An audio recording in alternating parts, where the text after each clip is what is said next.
Hello and welcome. I'm your host, author Ryan M. Oliver, and this is the Mighty Books Podcast.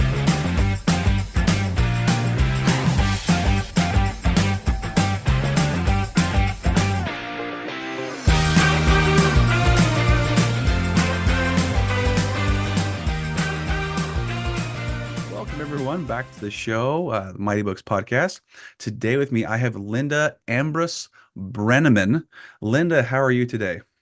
I'm terrific. Thank you for having me on your show. Absolutely. I'm actually really stoked to hear about your backstory. You got a huge family history with your book. And can you tell us the title of your book?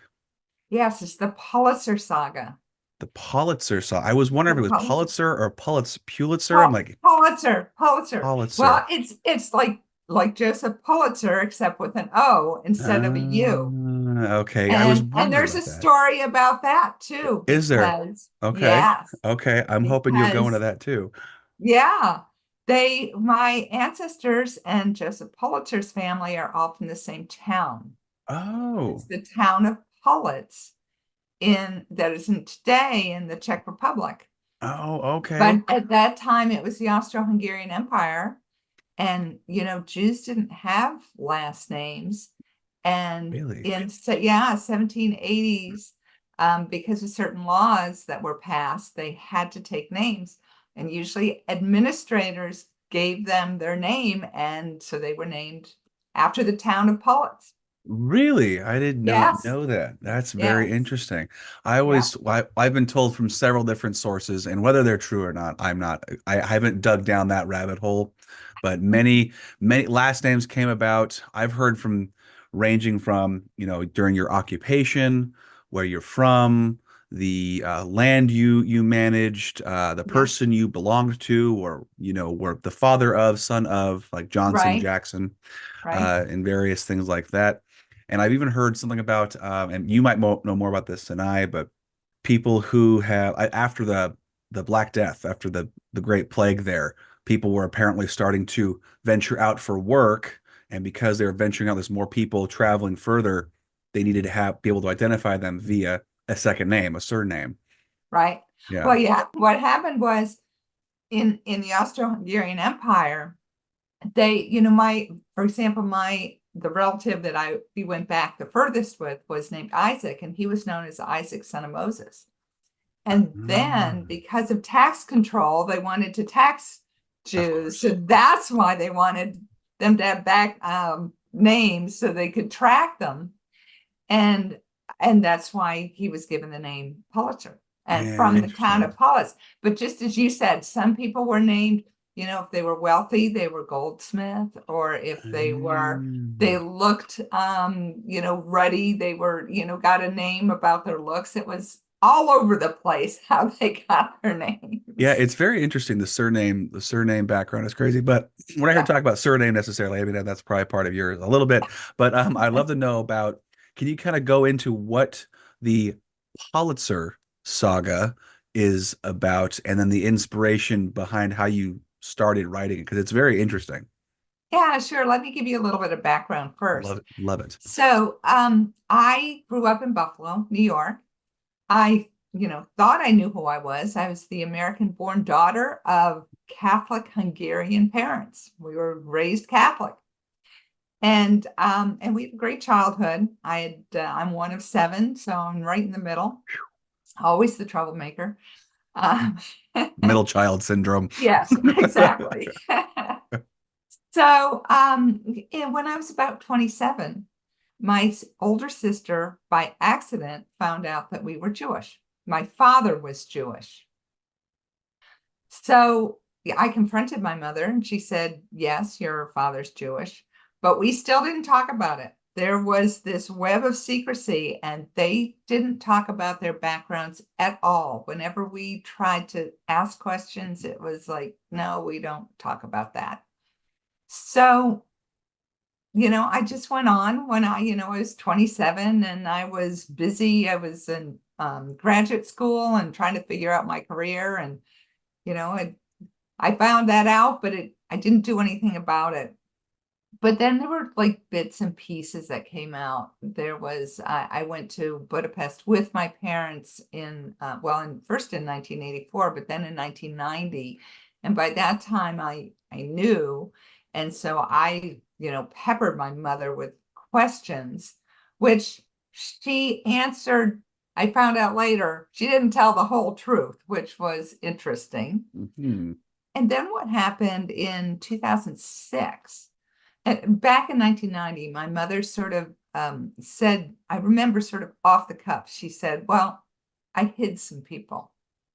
And I didn't understand the history well enough to really know what that meant Right. and how to ask questions.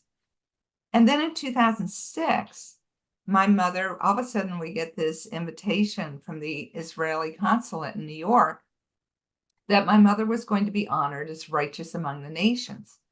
And at the time, I had no idea what that meant. And just so your listeners know, it is the highest honor that the Israeli government bestows upon non-Jews who saved Jews during World War II. Wow. So, Oscar Schindler is probably the most famous. Most people have seen the movie. Mm-hmm. But so her name is on the wall at Yad Vashem, which is the Holocaust Museum in Jerusalem, along with Oscar Schindler and Raoul Wallenberg and people of that note. So, again, but at the time when she got the award, she had Alzheimer's. So, we didn't really learn that much more. And I asked her best friend, Ava Klein, who was one of those that she had saved, to give me more information. And I got little bits and pieces again. Right. But, Ava just said, well, it's too painful. I can't talk about it. So it was, everywhere I went, there were just these blocks, and it was so hard to get information. And then in 2011, my parents' house caught fire. And unfortunately, my mother died as a result of the fire. I'm sorry to hear But that. yeah, it was very tragic. Yeah. But my sister who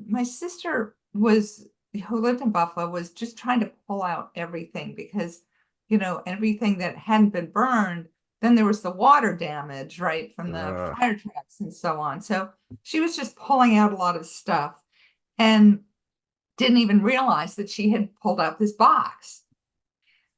And then in about 2015, 2016, I always, wanted to take the time and say, okay, I need to really learn about my family background. Yeah. So in 2016, 2017, in 2016, I started to really look into things. And the only thing I knew really was that when my brother, one of my older brothers went to medical school, and I remember him coming home and telling my parents that he wanted to go into ear, nose, and throat. And my mother said, oh, you have a very famous relative who was in ear, nose, and throat, and his name was Adam Pulitzer.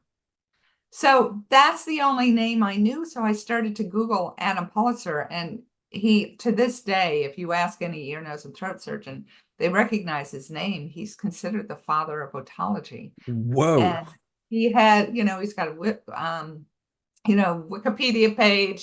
He's all over the internet, even though he died in 1920. So he was famous back in the late 1800s. But I really didn't know how we were related to Adam Pulitzer, and I just came across a lot of dead ends. Mm-hmm. So then my sister was cleaning out a closet and found the box in her closet and sent it to me. And in this box, it was, it's just like a U-Haul box, just plain. Yeah. And I opened it up, and it was like so musty. It was really hard to breathe. The odor. Moths are flying out of it. Yeah. But what it contained was a lot of old documents, a lot of letters, and a lot of photographs. And some of these photographs were from the late 1800s. They were amazing. And a, a sort of just a small black notebook, like the kind that a composition notebook, like the old-fashioned kind. Yeah. In it was written our family, it said our family tree, and in it was written all these names, and they were names I had never heard of. And Pulitzer, I didn't know the name Pulitzer. I didn't know the name Misner. I didn't know any of these. So I decided, okay, it's really time to really do a deep dive Wow. into father's family. Yeah, and so I started to use Google Translate and Microsoft Translate, Wow. and I have to tell you, first of all, Hungarian is a very difficult language. Those nothing worked with. So I That's what I hear knew, with Google Translate. yeah, Yeah, you need a yeah, Hungarian to translate for you. exactly. So I knew I needed to find some real help, and it took me a while. I would ask around, and eventually through a friend of a friend, I found this woman who actually lives about a half an hour from us. And I went to her house and I brought just one of the folders out of this box. And it was a Saturday. It was like one of the first beautiful spring days. And I thought, oh, I'll just spend like an hour there or something. Well, I could have spent all day there. And we didn't even touch on everything. Oh yeah. But she was amazed, and she said, some of these documents are really important. They belong in museums. And she said, what you really need to do is find a researcher to help you research this. So she introduced me to a number of people, but she introduced me to the person that I ended up working with, who was just phenomenal. His name was Andrzej Kazitsky. He was a lawyer and a sociologist in Hungary. He lived in Budapest, Oh, good. and he was a brilliant sleuth, and found, took those pieces of information and then just researched and found information in places that I don't think anyone else could have found. So it was basically a seven-year journey, and he was my, sort of trusted confidant, and together we found all this information, which yeah, so And now, was this all on, was it a combination of online, actual physical documents from like physical archives? Because I know from just reading and studying a little bit of World War II, the you wanted to make sure you were as hidden as possible if you're trying to hide away from you're hiding Jews away from the Nazis back then, because any sniff of them being hidden was you were done. You were absolutely done. absolutely, So yeah, absolutely. I'm just curious on how much documentation did you guys actually find, or was it pretty minimal? It actually, it depends. It depended on the era, and one of the things in Hungary, there's something called the Hungarian Jewish Museum and Archives.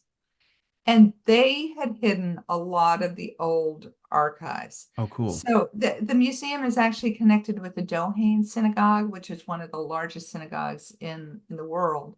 I think it's the second largest. And Andras spent a lot of time, you know, going to those archives, and then I don't know how he found other things, but and some of the information, quite frankly, was right out of like phone books and school records. He found school records, and through phone books he found exactly where they lived, and Wow. their phone numbers and so on. So just amazing stuff.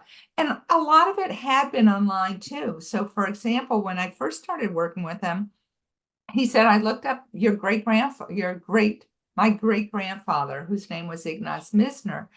And he said, I found 300 documents online.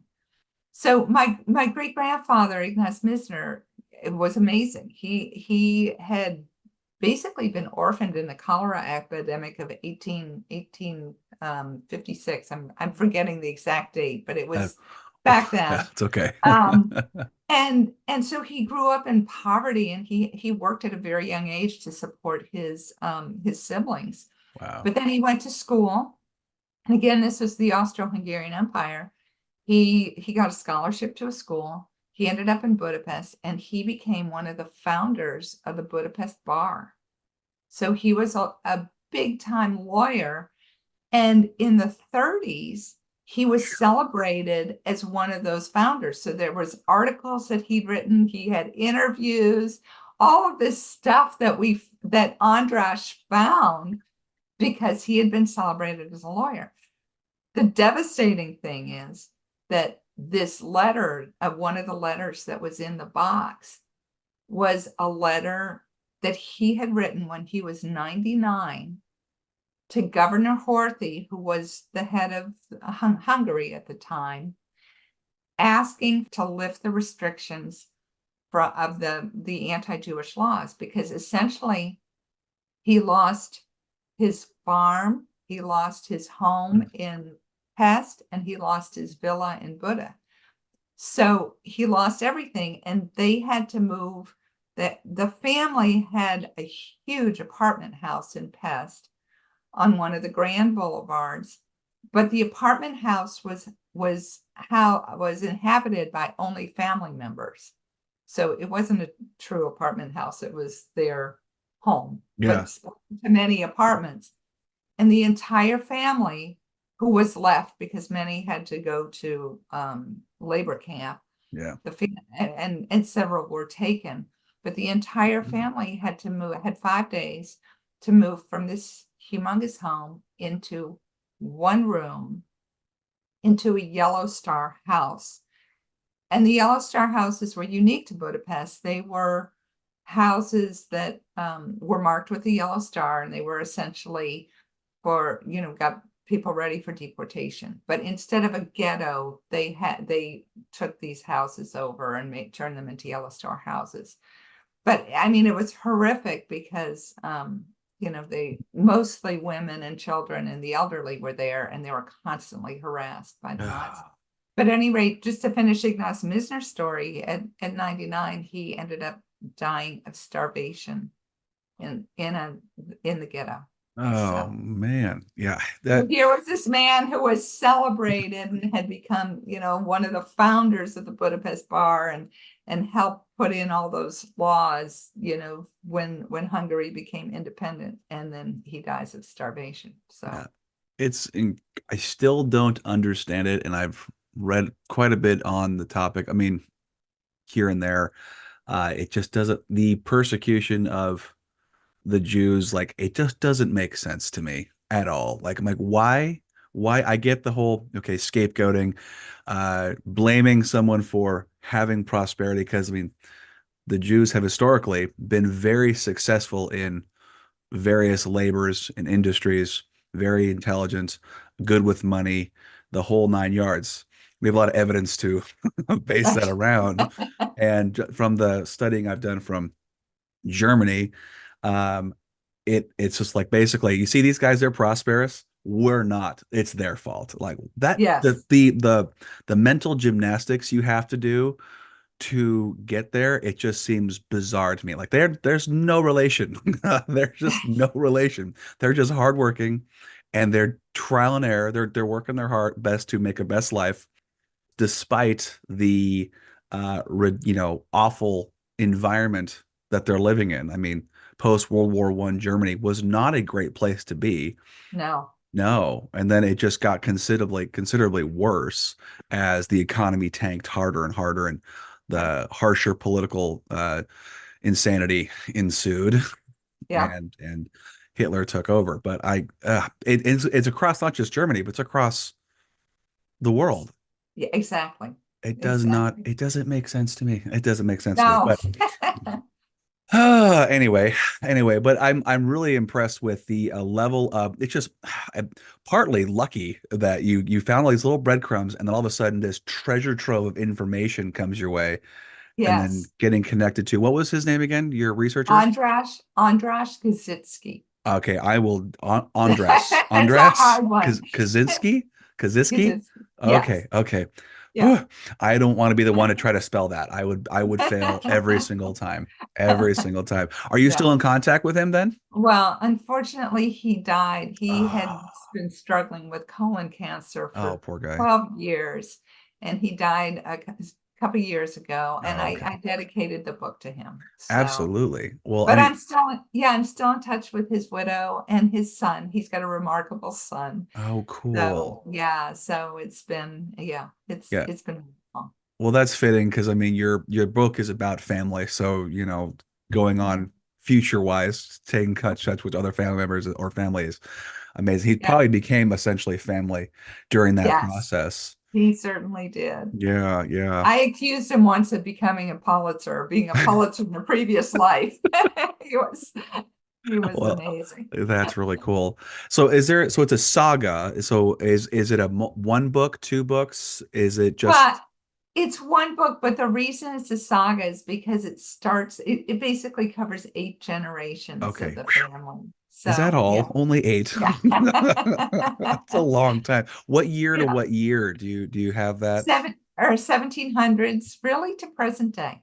So Wow. yeah, Wow. yeah, That's 1700s. impressive. Yeah. Now, how do you break it down? Do you go chronologically? Or are you kind of telling a story like kind of how you just explained to us, hey, this is what I experienced, and then boom, this is what happened? Or are you going chronological order from when you found or the start of 1700s or 1700s all Right. the way to present day? How did you organize it? Yeah, I organized it according to family member. Oh, So, okay. yeah, so I started with Isaac, who was, we just talked about, who Yeah. became the first Pulitzer. Yeah. So and he was the one we know about, really the first one we know about. Yeah. So I started with his story in the 1700s and then just followed with subsequent generations, but mostly focusing on an individual. Oh, okay. Okay. So yeah, an individual story. Yeah. So yeah, there was so much more that I could have covered that we found, but I just decided to sort of take the key people. Yeah. And one of the biggest Isaac's grandson was his name was Abraham, and he had 14 children. So and actually he had 16, but 14 that lived Yeah. into, and all of them became, just incredible. They were doctors and lawyers and industrialists and really helped build Budapest, which, this was, we're talking about now the late 1800s. Budapest became this incredible cultural center, I would say, in the late 1800s, and they were key to building that up. Okay. So yeah, it was fun to cover them. And so I covered in that generation, I ended up covering three of the Pulitzers. So Illish, Okay. who fought who was a medic, a doctor, and one of the oldest of Abraham's children, and fought in the really was instrumental in the Hungarian Revolution of 1848. Hmm. And then his younger brother Adam, who was the famous doctor, who it turns out treated people like the Tsar of Russia and the King of Belgium, and of course Emperor Franz Joseph Right. of the Austro-Hungarian Empire, and lived in Vienna. Actually, he did not live in Budapest; he lived in Vienna. So if any of your readers saw the movie Women in Gold, that era, actually Klimt's brother did a painting of Adam, which is Okay. interesting. So Okay. so they all knew each other, and then Sigmund Pulitzer was the second youngest of the 14. And Sigmund was an incredible industrialist. He invested in automobiles that were just coming out that in that day, and railroads, and he was an incredible entrepreneur. And he's the one who wrote a book called Our Family History, and a lot of the stories I got out of his book. Well, So that's a delight. That really helps yes, out a lot. Uh, yes, it helped a lot. oh my It gosh, definitely really pointing did. in the right direction. Yes, Yeah. yes, it was terrific. It was important, Hmm. important piece of What? what I learned. Oh, so if someone was trying to get into genealogy like yourself, what kind of tips would you tell them to do? Because my personally, many years ago now, I try to do a little bit for our family, and it's such a struggle trying to discover like the correct information. How did you deal with that? Well, that was a huge piece, and that was where Andras was so important to the Oh, I research imagine. Yeah. because when you think back into going back again into the 1800s, Yeah. um, it was the Austro-Hungarian Empire, and the official language was Latin, but Wow, people really? spoke German and Hungarian. And then they had so many other lands. There was the Czech Republic, there was Slovenia, there was parts of Poland, parts of Ukraine. It was huge. It was this enormous piece of land that today is split up into, so many different countries. Yeah, it's a huge hub of So culture, it sounds like. exactly. And Yeah. so many different languages spoken. Gosh. So when things were written, Yeah. for example, Pulitzer could be written like 5 or 6 different ways. It could be written with 2 L's or with an S instead of a Z. And it was so many different ways. And then the first names could be written different ways. For example, Sigmund could be written with a ZS or an S or, an O or a U. And so a part of what Andras did was make sure when he found information that it was the correct Pulitzer family, that it was the correct Zygmunt Pulitzer. I mean, it was a task. It was I a task. I can only imagine. I mean, my one of my surnames is McDonald. Ah, God help me. I've tried the Donald clan is insanely huge. yeah, And it's like you basically it's like two sides of the same coin. It's right. I'm like I need someone who does this for a living like you had Yes. follow me down because there's just no way I'm like I don't know who's who. Yeah. We're just You all one big family. well, that's true too, right? Yeah. What's so interesting is I am finding since the book has been out and I've been doing some podcasts and book talks that I found Pulitzers all Oh, over so cool. who, and we're trying to figure out, okay, how are we related? And several we're definitely related. One, for example, said, "Oh, my father was named after Adam Pulitzer." Well, if he was named after his uncle, Adam Pulitzer. So I said, well, if that was his uncle, we're related. So all of Oh, these people. So Pulitzer's, it was, a huge, they were all from Pulitz, yeah. and it ended up being a huge family. Oh And man. actually, it's interesting because we did find some letters between Adam Pulitzer and Joseph Pulitzer's brother, Hmm. and they called each other cousin. So whether we were really related to the Pulitzers or so, I don't know. Yeah. But yeah, but actually also Sigmund Pulitzer married Joseph Pulitzer's cousin. Oh my So gosh. not related. And Irma and Pulitzer. and it gets so confusing, especially when you have families that large with 14 kids. I mean, my grandmother was one of 14 also. I think Right, actually it was 16. Two of her young baby brothers unfortunately did make it to, I think, year one, but she was born in the mm, early 1900s. And right. it's like, I mean, you were one of like she was number 13 of 14. Yeah, And it's how do you I listed all the names out and then you go down their spouses, their kids. exactly. Exponential notation is a thing in families. It's so Yes. hard to track. It Yeah. is just, I mean, the German name is kind of fun. There's a lot of German names we've got, and they're Ah. so bizarre. It's like there are 30 syllables, there are 30 letters and 14 syllables. I can't pronounce half of them.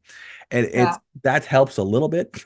But Yeah. I mean, you go down, there's several hundred people. It's a huge strain on the brain It to is. It organize is. this. And so when you were going through your development process and actually putting it in order, did you have a team surrounding you to help make sure everything the facts are right, the editing was right? I mean, how big of a chore and a job was that to accomplish?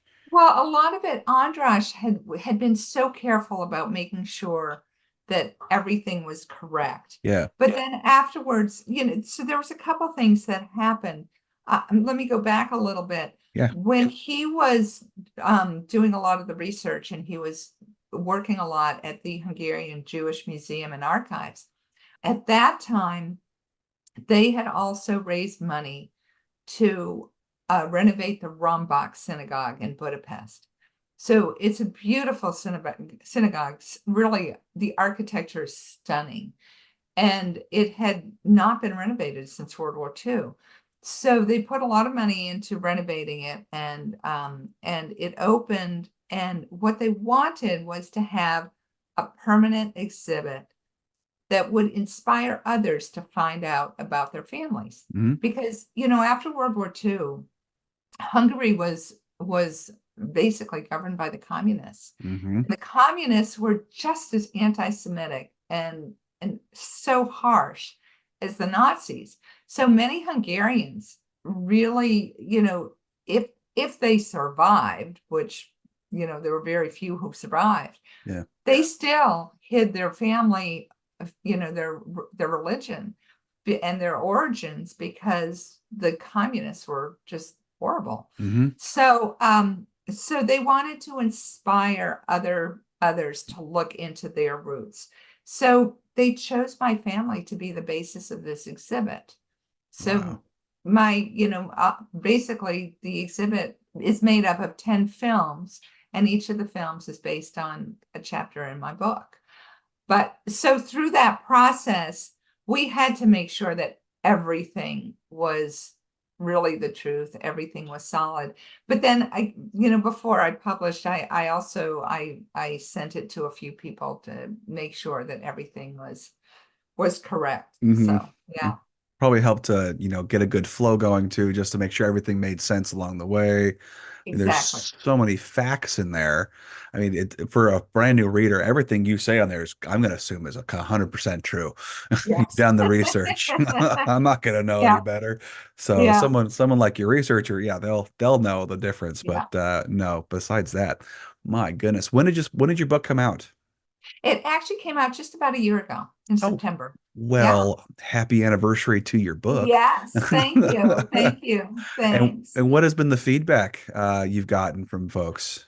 I have to tell you a funny story first, and then I'll tell you the feedback. Absolutely. So when I was last year, when I had it done and I was ready with some advanced copies, I sent some advanced copies to my siblings. And my two brothers came back and they said, "Wow, this research is amazing, and it's so great that you wrote it in a book." But they said, "I don't think anyone's going to be interested in these stories except for family and a few close friends." Yeah. And that has not been the case. It has been, I've had such widespread interest, Good. and I've been doing some book talks, and people at book talks just they just love it. Yeah. So it's it's learning history, but it's learning history through the eyes of this family, and they get and you get I hope what I've done is really get people to feel what they were like. Oh yeah. It's not just reading history, you can really feel it. And these people have, these characters that are my family members. But you think they're fictional characters, and the kinds of cataclysmic events they've survived is just amazing. Yeah. If you do any kind of history reading or watch documentaries, the fact that we are alive today as human beings, and because of the amount of like I said, cataclysmic, insane events we've gone through, and just horrible way we've treated each other through history. Yes, You're like, how are we still around? Like yes, it's mind-boggling. I mean, reading different books and seeing how people have managed, and then after going through such disastrous things, are able to rebuild, reassemble some kind of normalcy and not being a complete blithering mess after the fact, and build pretty successful and prominent lives. Now, I mean, I attest some of that to just sheer stubborn doggedness, which is good. Yes. But from reading from Holocaust survivors and war veterans, that really the big thing they focused on was just the next day, improving the future, not necessarily burying the past, but definitely not addressing it. Do you see kind of similarities with folks from that Oh, era? so much, so much. So I think, and especially what I find from my family members, they they were all about two things. One, family, and Mhm. making sure that the next generation was well educated, would be safe. And I mean, it's what everyone wants, Yeah. right? We want to have a safe home and be respected and have Mm. dignity and be educated. And so there was so much focus on education, I will say. But the other big piece was they were all about service. So it wasn't Yes. just for their family, it was really, they were all about helping others who were less fortunate and about making sure that the world could be a better place for the next generation and the next generation. Excellent. And you see that with all of, with every generation. It was really inspiring. Absolutely. And there's even a psychology about us as people doing more for others than we would do for ourselves. It's kind of, I'm not even sure how to explain it necessarily, but they've said when people are doing certain like bad habits or not taking care of themselves, their health usually, like, oh, I Right. forgot my medicine, I'll do it tomorrow. But when it comes to like you're taking care of your family member, they make sure they hit every single Yeah. dose. It's because, well, I'm responsible for them. All of a sudden, that kind of kicks our brain into overdrive. I feel like that service part really does the brain and body soul good and Yes. moves you down the right path to make sure you're feeling better, and then you're harboring the next generation Right. to a good light too. So it Yes. service is that makes total sense. And I mean, from I don't understand, I don't know a lot about Judaism, but from what I've talked to a couple, one author who did a couple books on the Judaism and their doctrines and different mindsets. Service and being good unto others is a huge part of the Huge foundation. piece. It is. It's Yeah. so much. Yeah. hmm Yeah, Yeah. gigantic. Now, Yeah. so going forward, are you going to continue doing a more research and more stories about your family, or are you just going to try and plug what you got already? Because that's a long time to work on one book. Yeah. So I will say with the death of Andras, it was a big blow. Yeah. And it was really, really hard. So I haven't really done a lot more research, though pieces come in because as I said, I was on a podcast, or not a podcast, but sort of a virtual presentation of my book to the Colorado Genealogical Association. And it just so happens, I have no idea, but this woman from Wales found out about it. And it turns out that she's the granddaughter of Ilish Pulitzer's wife, Hermine Brittner. So it was like finding all of this information. And then when you find it and you start to see what they collected and put more and more together, so it's sort of happening by accident at this Yeah. point. Yeah. Yeah, but the other thing that when I wrote the book, I actually wrote a much bigger book. There was a lot in it, and a lot more about sort of present day and my growing up and my parents and how it was with growing up in my household, and a lot more detail about my parents. And I had worked with an editor, and she said, you really need to split these in two. So this is the first book with mostly the history, and eventually I'll get back to that second book. Very cool. Yeah. So yeah, Yeah. yeah, Kind of your journey into discovering all of this information, because that's an interesting thing in itself. yeah, Yeah. yeah, and a lot more detail about my parents, who I think, Cool. you think about your parents and you think you know them, but what I realized is I really didn't know them at all. And I didn't, because of this web of secrecy, there was so much about their lives that was just amazing. Yeah. And I didn't know any of it. So, and it deserves a lot more 100%. Well, I mean that attention. what they survived, you did not want to bring attention to yourself. So it makes complete sense that yeah, Right, it's kind of strange that not to your children, but children are very honest and they don't understand the world necessarily as they're younger. So explain telling your kids something that's very sensitive that could potentially get you round up and unfortunately, put away or killed. Yeah, right. I'm gonna just not talk about that. That doesn't exist.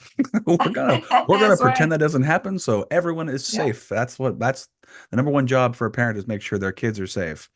And that's what So they were trying to do. There's yeah, no question. They were trying to protect us, but with absolutely. so much that got lost I in know. that also. So It's so yeah. sad. I mean, nowadays we're a lot safer nowadays, and I know, my parents were a lot more talkative about things, but they Hmm. definitely didn't go through nearly as much hardship or, tragedy or things you just can't really explain are so ineffable.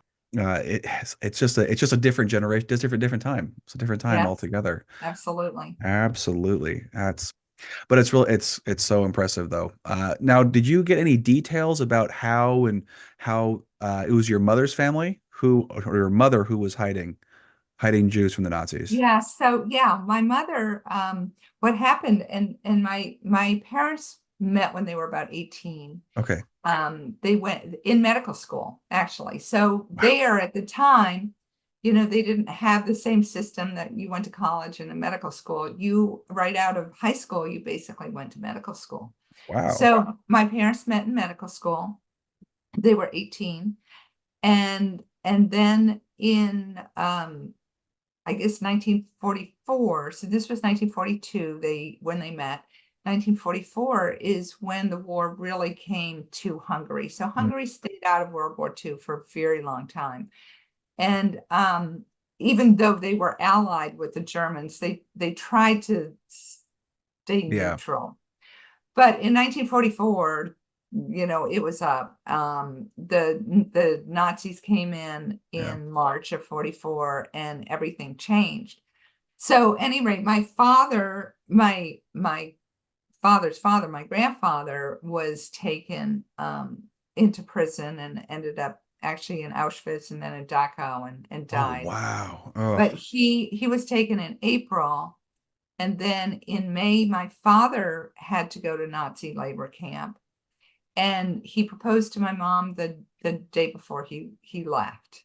So they wow. were engaged, and then in June is when they had to move into the Yellow Star house. But sort of back in sort of the May June timeframe, my mother's best friend Ava Klein was also Jewish, and she came to my mother and said her boyfriend was a rabbi, and the rabbi's very close friend was another Jew who had a factory and and his factory had to be shuttered because of the anti-Jewish laws. So they asked my mother to move into the factory to hide them, essentially. So she hid Ava and her family, and the rabbi and his family, and the owner of the factory, and then many others. And it turns out that she and another medical student, actually, when they ran out of room at the factory, they hid people in the histology lab at the medical school. So, and so when I asked Ava about, okay, can you give me some details? And she's the one who said it's way too painful to talk about. Oh, But she told me a few things. And she said there were always people coming and going because it was sort of, like a way station almost. People would go and to hide, they would try to get them papers, false identity papers, and so yeah. on, and then move on. But the other source of information that I found was that my father's cousin wrote a book about his time from 1943 to 1945. So he was an autistic child. He was 9 years old. He was autistic, because he was autistic, he remembered everything. He remembered what people wore, what they ate, what the day was like, what they listened to. That he was a musical genius. He was like Dustin Hoffman's character in The Rain Man. Yes. That was my father's cousin. Right. And so he remembered all these details. And so we found out so much more of how, how the family was hidden, what they went through, and what my mother did. So he talked Wow. about, so we found out afterwards that my father actually escaped with five other men. There were six of them who escaped from this labor camp when it was bombed. And then they actually were caught two more times, but eventually they made their way back to Budapest. And then my mother hid my father, and she had also hidden my grandmother. Oh So my gosh. so yeah, so it's quite, a lot of these details that, came together through bits and pieces and then through this book Yeah. again found. So That's yeah. that is nothing short of heroic right there. Yes, yeah, she Yeah. was remarkable. Yeah. And how old were you again when you learned about all this? Well, I first learned my father was Jewish when I was 27, but then I really didn't start to dig into any of this until, you know, 8 years ago, basically, 7, 8 years ago. So I'm in my 60s. So it's been a lot of generations in Wow. between.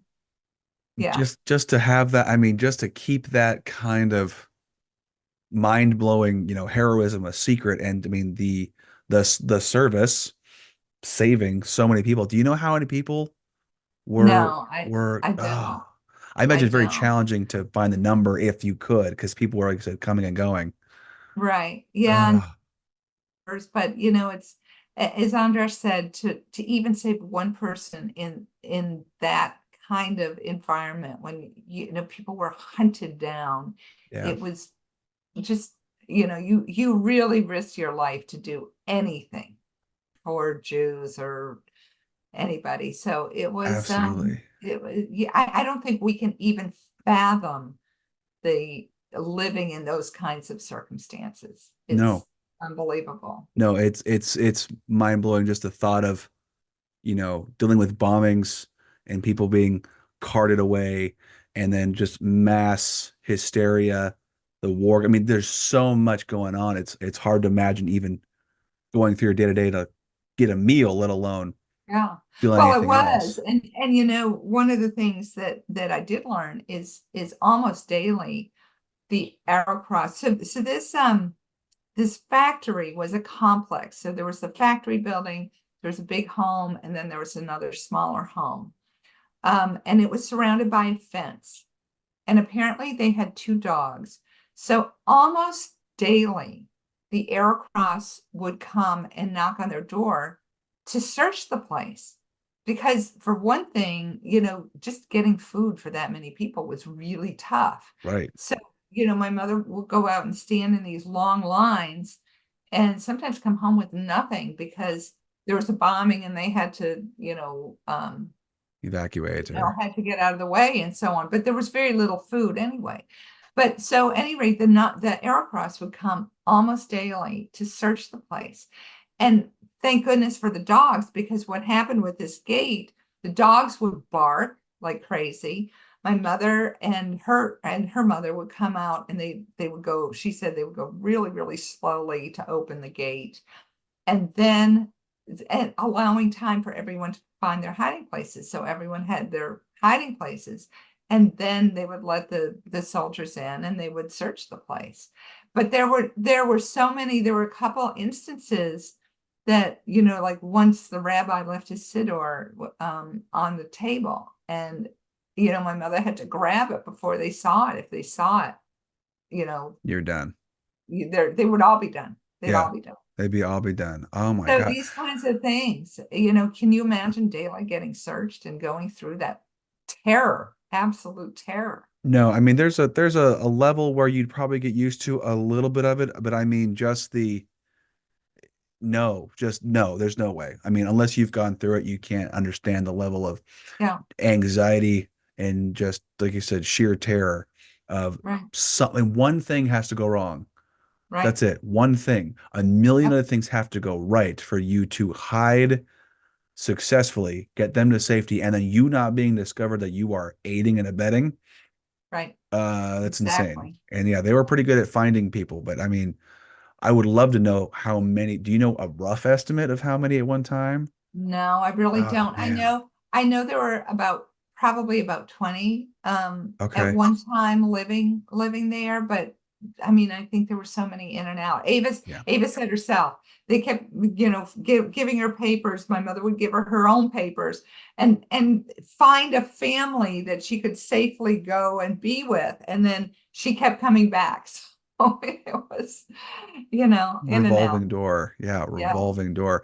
And then when did that finally, so I'm assuming at 1945 when the war ended, they were finally able to leave the factory and hopefully go to a safer Well, place or they stayed there for a little bit. What happened was, again, the Russians were just as bad. oh, if not So worse, if you read if anything not about worse, Stalin. Yeah. because the one thing about it is there was so much rape and pillage and Ugh. everything. And so I did find out there were Russian soldiers who then came and lived in the factory complex, in the home, and took it over.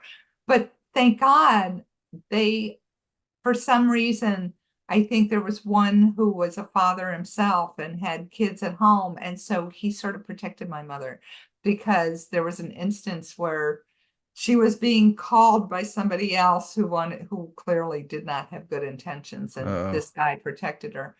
But then what happened is, food was so scarce, and my father and several of his friends went out to find food, and they were captured by the Russians and taken to a Russian camp, because the Russians had a quota.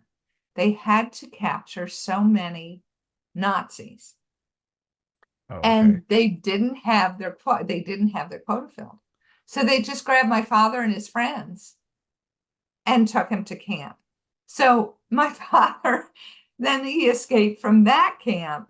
And then, so it, just because the war was over in 45, it didn't make Oh life yeah. easier Mm-mm. for them. Yeah. It, I know GIs were still dying after the war ended. I mean, when finally it was over, people were still dying just because of people were still in that war mindset. yeah, They couldn't absolutely. separate it from it. It was a lot more challenging than they thought Yeah. to do. I mean, look at just if you look at the Pacific Theater with the Japanese, I think there Ah, was a story of one guy who was hunkered down for, correct me if I'm wrong, 7 years or so after the war. They thought that like well into the 50s, he was still there right, defending it from the Americans who were not coming, right. who had left. So I mean, it's what you get. It's It's amazing what amazing. you can get used to. Yes. Yeah. Yeah, it's amazing what we can get used to and endure. But oh Right. my gosh, I feel like we could talk about this for several hours. There's so much to this. Oh my goodness. But yeah, it's nothing short of heroic, and the amount of good that she did is exponential. I mean, you can't even calculate Thank it. you. She I was a mean, hero. yeah, oh, absolutely. I mean, there was one way they illustrated it. I can't remember his name, and unfortunately, he had, you might know his name. He had and got people to safety during World War II as well, and they went to honor him, and he stood up, and Yes. they're like everyone here who was saved by him, and now the family members and everyone stood up, Yes. and he's just Yeah. There's a movie that just came out called One Life that depicts his story. It's a okay, wonderful movie. okay. It's yeah, Anthony Hopkins plays him, and it's Oh, wonderful. It's I recommend that movie to everybody. It's a beautiful movie. what was that man's name? Do you know? Oh, I have to think about it That's now. okay. It's blank. I put you on the Sorry. spot, so Yeah. Sorry. it's I should okay. know it though, but he Sir Winton, I'm blanking. That's okay. Sorry. That's okay. I Yeah. mean, but One Life, you said One Life is the movie? One Life is the Okay. movie. Okay, Yeah, that cool. just came out. My goodness. Wow. Okay, well, we're here to talk about your book though, and I want Okay. everyone to know where to go get this because this is just fascinating and very, very moving. Thank Absolutely, you. just it's insane. So, where can people get copies of the Pulitzer Saga? Yes. It's on Amazon and Barnes and Noble and most other places. It's going to be in the Holocaust Museum next month, so that'll be Whoa, nice. DC, Yeah. right? In DC? Yeah, in the Okay, DC Holocaust Museum, and there are a okay, few private bookstores, but not that many. And they can always find information on my website, which is pulitzersaga.com. So there's okay. a lot of information there. So Fabulous. Wow, wow, wow.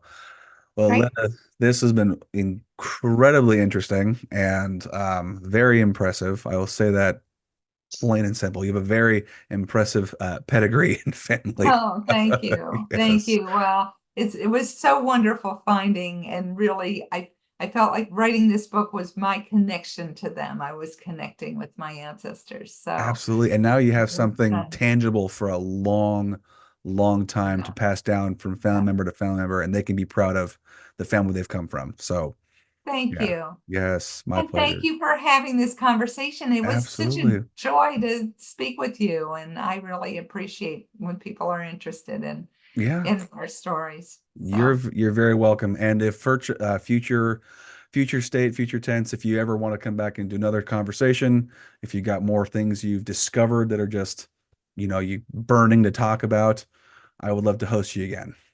thank you so much. You're It's so welcome. great talking with you. Thank you so much. You're very welcome, Linda.